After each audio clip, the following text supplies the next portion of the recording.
पुण्यात्माओं, परमात्मा ने ऐसी गहरी और गूढ़ रहस्य की वाणियां हमें सुनाई हैं, बोली हैं, लेकिन इन काल के दूतों ने परमात्मा तक हमें नहीं पहुंचने दिया। नकली संतों, ऋषियों, महर्षियों ने। इसलिए परमेश्वर ने स्वयं आना पड़ता है। स्वयं आए थे 600 वर्ष पहले, सन 1398 में, ज्येष्ठ सन 1455, विक्रमी संवत 1455 ज्येष्ठ सुदी पूर्णमासी को, यानी जेठ उतरते की पूर्णमासी को सुबह सुबह परमात्मा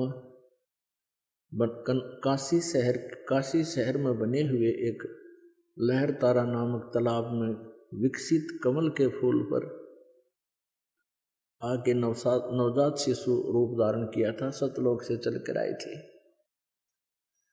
एक नीरू नीमा नाम के जुलाहा पति पत्नी स्नान करने के लिए सरोवर में गए थे। सुबह सुबह बच्चे को ले आए थे अपने घर पे। वो जुलाहा थे। जुलाहे का कार्य करने के कारण परमात्मा भी जुलाहा कहलाए, यानी कर्म से ही जाति बनती है, कोई जाति जन्म से नहीं होती। तो वो परमात्मा 600 वर्ष पहले आए थे। और परमात्मा परमेश्वर जो लीला किया करते हैं वो तो परमात्मा वैसी ही लीला किया करते हैं। जैसे सूर्य उदय होता है तो अंधेरे का नाश किया ही करता है, ऐसे ही परमात्मा, ये लक्षण है, ये उसका सूर्य के बारे में, ये सूर्य के गुण हैं। तो ऐसे ही परमेश्वर के गुण हैं जो वेदों में, गीता जी में लिखे हुए हैं। तो जो गुण परमात्मा के होते हैं वो कबीर परमेश्वर जी ने 600 वर्ष पहले वो चित्रार्थ कर रखे हैं। और आज हम अपने भगवान को पहचान लेंगे, क्योंकि हम वेदों को श्रेष्ठ मानते हैं। वास्तव में वेद श्रेष्ठ हैं ही, सत्य है। और वेदों में जो लिखा है वो हमें मानना अवश्य चाहिए। पुराणों में जो लिखा है, पुराणों को भी हम, विशेषकर हिंदू समाज के, तो पुराणों को हम शिरोधार्य ही मानते हैं। तो जो पुराणों में आज वर्णन है वो हमें आज भी मानना चाहिए। पहले हम नहीं समझ सके, हमारे को गलत गाइड कर दिया नकली संतों, ऋषियों ने, गुरुओं ने, ब्राह्मणों ने, तो हम अभी तक भ्रमित थे। अब हमें दिशा मिल गई, रोशनी, अंधेरे में हम भटक रहे थे, रोशनी हुई, सूर्य उदय हुआ इस तत्व ज्ञान का। इसकी रोशनी में अब हम सुमार्ग पर चलेंगे और चलना चाहिए। ये हमारा एक बुद्धिमान व्यक्ति का कर्तव्य होता है। तो परमात्मा ने 600 वर्ष पहले जब आए थे वो लीला की थी, जिसका समर्थन आज वेद कर रहे हैं, जिसका समर्थन गीता जी कर रही है, जिसका समर्थन जो ज्ञान परमात्मा ने दिया था उसका समर्थन आज पुराण कर रही है, कुरान कर रही है, बाइबल कर रहा है। तो पुण्यात्माओं, आज हम अपने भगवान को पहचान लेंगे।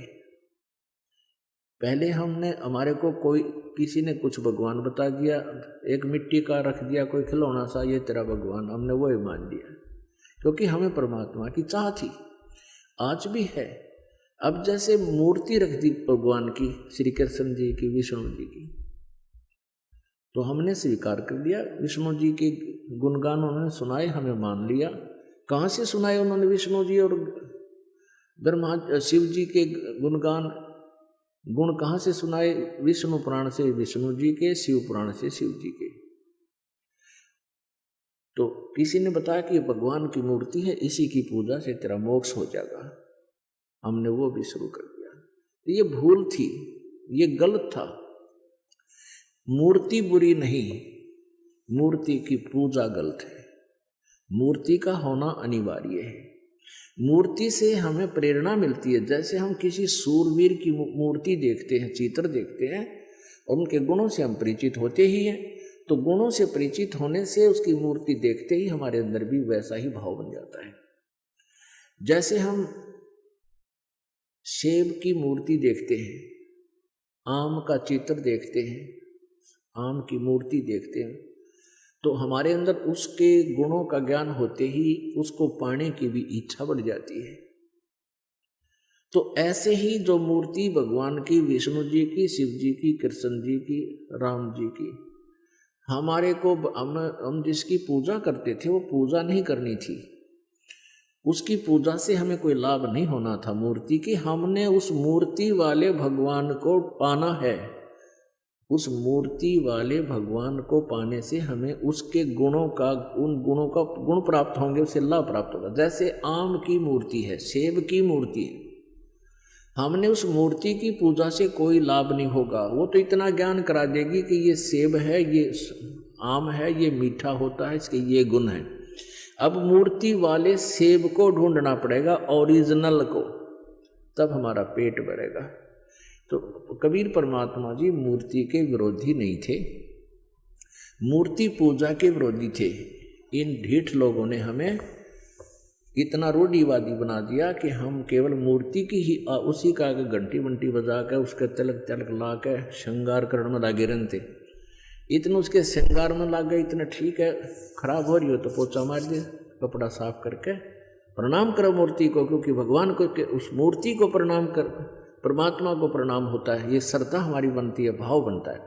लेकिन पूजा और सत्कार में अंतर होता है, पूजा और सत्कार में बहुत अंतर होता है। तो ऐसे हमने पूजा नहीं करनी, सत्कार करने से हमारे अंदर विनम्रता बनी रहेगी।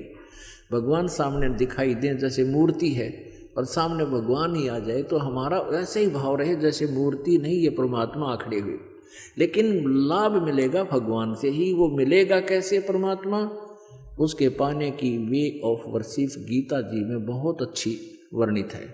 जैसे गीता जी अध्याय नंबर 8 के श्लोक नंबर 13 में कहा, गीता ज्ञान दाता ब्रह्म कहता है मेरी पूजा करनी है, मेरा केवल एक ओम मंत्र है, बस, नथिंग एल्स। और 8वें अध्याय के 3 श्लोक में जिस परम अक्षर ब्रह्म के बारे में बताया है उसकी पूजा करनी है, तो 17वें अध्याय के 23वें श्लोक में कहा कि ओम तत्सत इति निर्देश है ब्रह्म त्रिविध समर्थ है। उस परमात्मा के यानी परम अक्षर ब्रह्म के पाने का ओम तो सीधा ही क्लियर है, स्पष्ट है, और तत् और सत ये दोनों सांकेतिक गुप्त हैं। ये दास बताएगा, वास्तविक ये कोड वर्ड है। तो ओम और तत् ये 2 अक्षर मिलकर के सतनाम बन जाता है। ये सतनाम कोई जाप करने का नहीं है।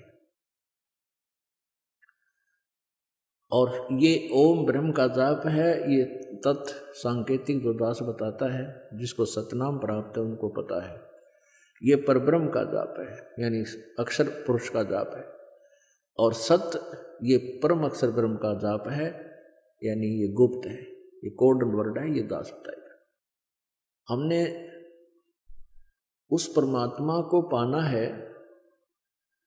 मूर्ति से कोई लाभ नहीं होगा। हमने उस परमात्मा को पाना है जिसकी हम खोज कर रहे हैं, जिससे हमें पूर्ण लाभ होगा। अब गीता ज्ञान दाता कहता है कि तू सर्वभाव से उस परमेश्वर की शरण में जा जिसकी कृपा से तू परम शांति और शाश्वत स्थान यानी सतलोक को प्राप्त होगा। हमारे को इन लोगों ने इतना भ्रमित कर दिया कि हमने किसी ने कुछ भी बता दिया, उसी को गॉड मान लिया और हम वहीं पर अपना जीवन बर्बाद करके चले गए।